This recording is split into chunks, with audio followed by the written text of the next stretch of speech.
भोपाल से प्रस्तुत हैं प्रादेशिक समाचार। नमस्कार, समाचारों के साथ मैं जितेंद्र रघुवंशी। पहले ही मुख्य समाचार। प्रदेश कांग्रेस की चिंता, विकास कार्य रुके, सरकार जल्दी बुलाए विधानसभा का शीतकालीन सत्र। उपराष्ट्रपति एम वेंकैया नायडू ने राष्ट्रीय प्रेस दिवस पर कहा, स्वतंत्र और निडर प्रेस सशक्त लोकतंत्र के लिए आवश्यक। प्रदेश में अति गंभीर कुपोषित बच्चों के परिवारों को मिलेगी प्रोत्साहन राशि। राज्य में विश्व स्तरीय मल्टी मोडल लॉजिस्टिक हब स्थापित होगा। और भाई दूज के साथ कल समाप्त हो गया 5 दिवसीय दीपावली पर्व। अब समाचार विस्तार से। उपचुनाव के बाद अब कांग्रेस को विकास कार्यों की चिंता सताने लगी है। कांग्रेस के वरिष्ठ नेता एवं पूर्व मंत्री पीसी शर्मा ने आरोप लगाया है कि सरकार ने 8 माह में सिर्फ उन 19 जिलों में काम किए जहां उपचुनाव थे, जबकि सरकार पूरे प्रदेश की होती है। शिवराज सरकार ने भेदभाव किया है। शर्मा ने जारी बयान में कहा है कि प्रदेश में विकास कार्य ठप हो गए हैं। विधायकों का अधिकार है कि वे इसे लेकर विधानसभा में सरकार से जवाब मांगे, लेकिन शीतकालीन सत्र बुलाने की तारीख तय नहीं की गई है। उन्होंने मांग की है कि सरकार जल्दी से जल्दी विधानसभा का सत्र बुलाए और विधायकों की बात सुने। दरअसल विधायकों के लिए अपनी बात सरकार तक पहुंचाने के लिए विधानसभा संवैधानिक मंच है। मध्य प्रदेश में 20 मार्च को कमलनाथ सरकार गिरने के बाद कोरोना संक्रमण के कारण सरकारी कामकाज प्रभावित हुआ।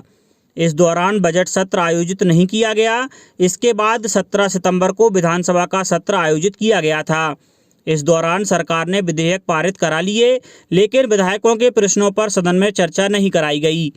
इस बीच हंगामा होने के चलते सत्र अनिश्चित काल के लिए स्थगित कर दिया गया था। इसके बाद उपचुनाव की आचार संहिता लागू होने के कारण सत्र आयोजित नहीं किया गया। उपराष्ट्रपति एम वेंकैया नायडू ने कल कहा कि प्रेस की आज़ादी पर कोई भी हमला राष्ट्रीय हितों के खिलाफ है और हर किसी को इसका विरोध करना चाहिए। राष्ट्रीय प्रेस दिवस के अवसर पर आयोजित वेबिनार के लिए वीडियो संदेश में श्री नायडू ने कहा कि लोकतंत्र स्वतंत्र और निर्भीक प्रेस के बिना जीवित नहीं रह सकता। उन्होंने कहा कि भारत में प्रेस लोकतंत्र की बुनियाद को मजबूत करने और उसकी रक्षा करने में हमेशा अग्रणी रहा है।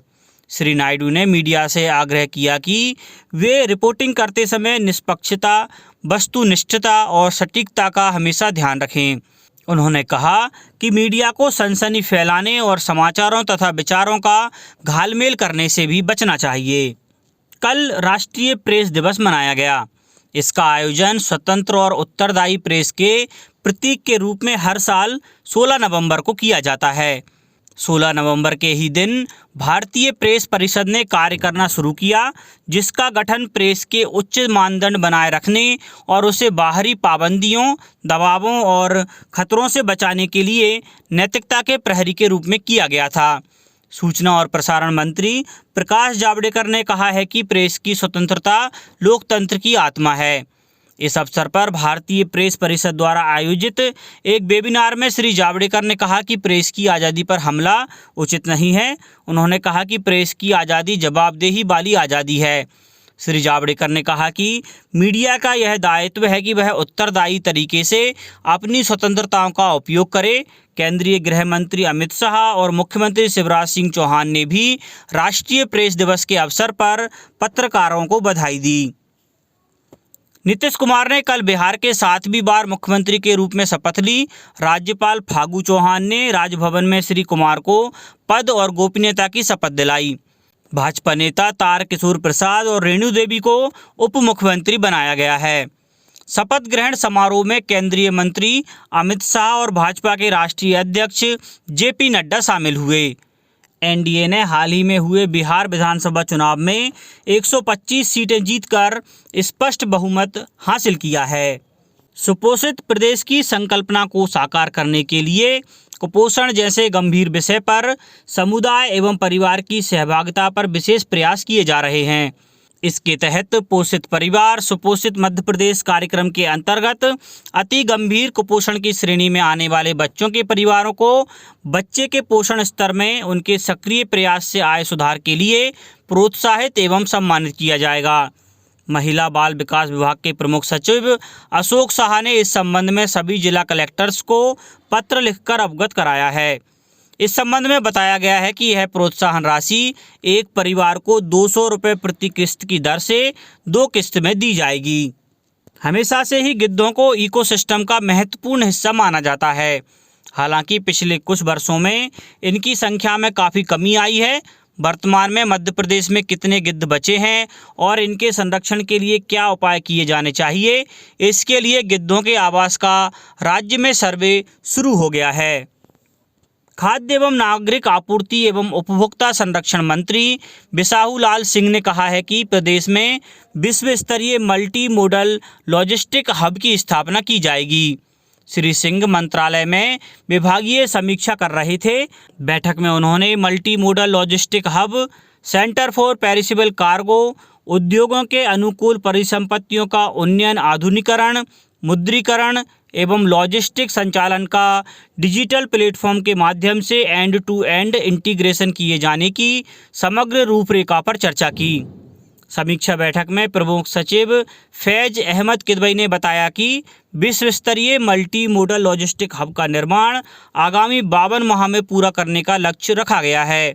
मार्च 2024 तक परियोजना अपना मूर्त स्वरूप प्राप्त कर लेगी।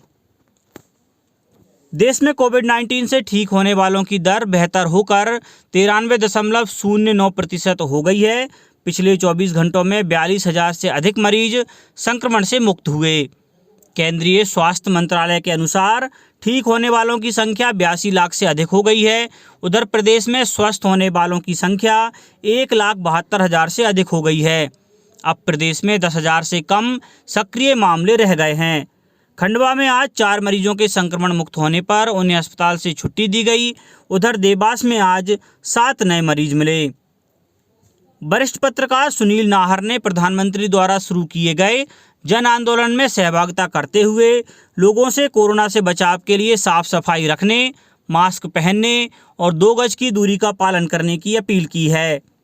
इंदौर में अनुकरणीय पहल करते हुए कोरोना संक्रमण के कारण इस बार 18 नवंबर से शुरू हो रहे छठ पर्व को सार्वजनिक रूप से नहीं मनाने का फैसला किया गया है। पूर्वोत्तर सांस्कृतिक संस्थान के प्रदेश अध्यक्ष ठाकुर जगदीश सिंह ने बताया कि शहर हित को ध्यान में रखते हुए पूर्वोत्तर वासियों ने सार्वजनिक जलकुंड, तालाब, कृत्रिम घाट बनाकर सूर्य को अर्घ्य नहीं देने का निर्णय लिया है। इसके साथ ही शहर के 80 स्थानों पर होने वाले 4 दिवसीय छठ पूजा के सार्वजनिक कार्यक्रमों का आयोजन भी नहीं होगा। श्री सिंह ने बताया कि आपसी सहमति से इस बार सभी समाजजन घर पर ही पर्व मनाएंगे। भाई दूज के साथ ही 5 दिवसीय रोशनी का पर्व दीपावली कल समाप्त हो गया। भाई दूज पर बहनें व्रत, पूजा, कथा आदि कर भाई की लंबी उम्र की कामना करती हैं और उनके माथे पर टीका लगाती हैं। इसके बदले भाई भी उनकी रक्षा का संकल्प लेते हुए उपहार देते हैं। यह त्यौहार रक्षाबंधन की तरह ही महत्व रखता है। टीकमगढ़ की जिला जेल में भाई दूज का पर्व मनाया गया, जहां कैदी भाइयों को तिलक करने आई बहनों ने कसम ली कि वो आगे ऐसा कोई काम नहीं करेंगे जिससे उन्हें जेल में दिन गुजारने पड़े।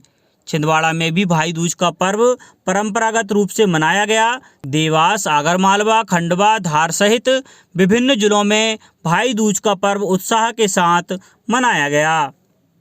दीपावली के बाद अब छठ पूजा के लिए लोगों को त्यौहार पर घर पहुंचने में कोई परेशानी ना हो, इसके लिए रेलवे बिहार रूट पर पूजा स्पेशल ट्रेन शुरू करने जा रहा है। दीपावली मनाकर लौट रहे लोगों के लिए भी हबीबगंज से रीवा और पटना के लिए ट्रेनें चलेंगी। इसके अलावा छठ पूजा पर बिहार जाने के लिए भोपाल से पटना के लिए फिर पूजा स्पेशल ट्रेन मिलेंगी। भोपाल में IDBI बैंक की शाखा में बदमाश ATM काटकर करीब 7.5 लाख रुपए चुरा ले गए। चोर शटर का ताला तोड़कर घुसे थे। यहां CCTV के तार भी काट दिए। अंधेरा होने के कारण CCTV में बदमाशों का चेहरा साफ नजर नहीं आ रहा। घटना रविवार तड़के की बताई जाती है। सोमवार को बैंक खुलने के बाद घटना का पता चला। थाना प्रभारी ईटखेड़ी करण सिंह ने बताया कि निपानिया जाट में IDBI बैंक की शाखा है। बैंक के अंदर ही ATM है। सुबह बैंक कर्मचारी ऑफिस पहुंचे तो उन्हें बैंक की शटर के ताले टूटे मिले। ATM भी टूटा मिला। कर्मचारियों ने बैंक मैनेजर समेत अधिकारियों को सूचना दी। इसके बाद पुलिस को बुलाया गया। एटीएम में से कैश गायब था, मशीन को गैस कटर से काटा गया था। अकाउंट चेक करने के बाद बैंक कर्मचारियों ने बताया कि एटीएम से 7.5 लाख रुपए गायब हैं। पुलिस ने अज्ञात आरोपियों के खिलाफ प्रकरण दर्ज किया है। अब कुछ समाचार संक्षेप में। पन्ना और रीवा में शहीद बिरसा मुंडा की जयंती समारोह पूर्वक मनाई गई। खंडवा में स्वच्छ भारत मिशन शहरी स्वच्छता सर्वेक्षण 2021 की तैयारियां शुरू हो गई हैं। इसके तहत शहर के सभी 50 वार्डों में निगम अधिकारी कर्मचारी भ्रमण कर स्थिति का जायजा लेंगे, साथ ही कार्यों की निगरानी भी करेंगे। सागर कलेक्टर दीपक सिंह ने नवीन पात्रता पर्चियों का वितरण जनप्रतिनिधियों की उपस्थिति में 3 दिवस में 100% करने के निर्देश दिए हैं और नगरीय प्रशासन विभाग के आयुक्त ने रतलाम जिले की नामली नगर परिषद के प्रभारी सीएमओ को निलंबित कर दिया है। अंत में मुख्य समाचार एक बार फिर। प्रदेश कांग्रेस की चिंता, विकास कार्य रुके, सरकार जल्दी बुलाए विधानसभा का शीतकालीन सत्र।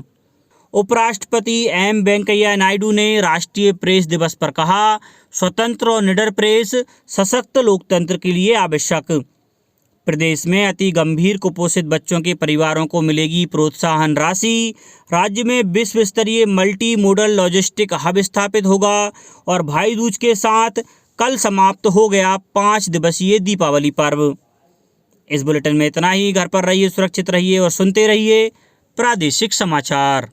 नमस्कार।